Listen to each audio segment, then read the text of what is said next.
Первое рейтинговое место занял отдельный батальон по городу Назрань. Лучший из лучших, вручая кубок батальону ППС, заместитель начальника полиции по охране общественного порядка Багамет Мамаев поблагодарил подразделение за успешную службу, но также добавил, что расслабляться никак нельзя. Эта работа требует полной отдачи и самоотверженности своему делу. Я уверен, что мы действительно заслужим доброе имя защитника правопорядка. Наружная служба, который находится постоянно в виду у народа. По нас оценивают не только полицию, но и всю правоохранительную систему.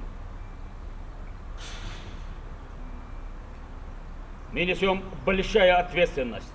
Вот он, отличившийся батальон. Многие из этих бойцов видели себя на страже порядка еще с раннего детства. Это те люди, которые готовы прийти на помощь беззащитным, не думая о своей жизни. Руслан всего год назад стал одним из сотрудников ППС Назрани, но уже успел зарекомендовать себя с хорошей стороны. Профессия, конечно, непростая, признается парень, но о своем выборе не жалеет и хочет добиться карьерного роста. وخ إيرن حدوخ حداك شو تها بسرين ديان شتها بترول أود شي نريا داود إيش تخي أخران أشست بريات كلوري جي نخ لوري بيش نخ حق لوردش إيش تخي دليل تهم بركة أولور سونا يكوبك تروجيسا تروج حكاية وتها حم كوبك تريجت تروج دقيقات دعخو قهيق لهذا ده يندلي.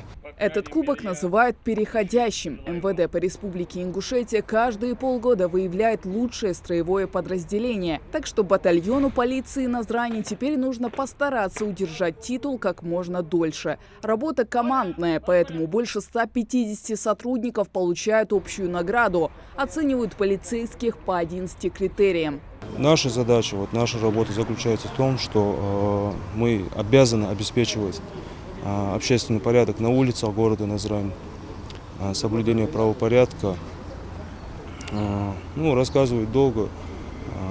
В общем, мы стоим на страже порядка на территории города Назрань.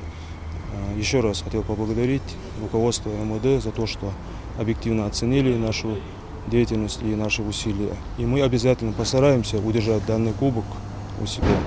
Этот кубок – стимул для сотрудников. Признание заслуг от работы не освобождает. Так что сразу после церемонии награждения полицейские спешат на очередной патруль. Хава Газикова, Асхаб Белакиев. Новости 24.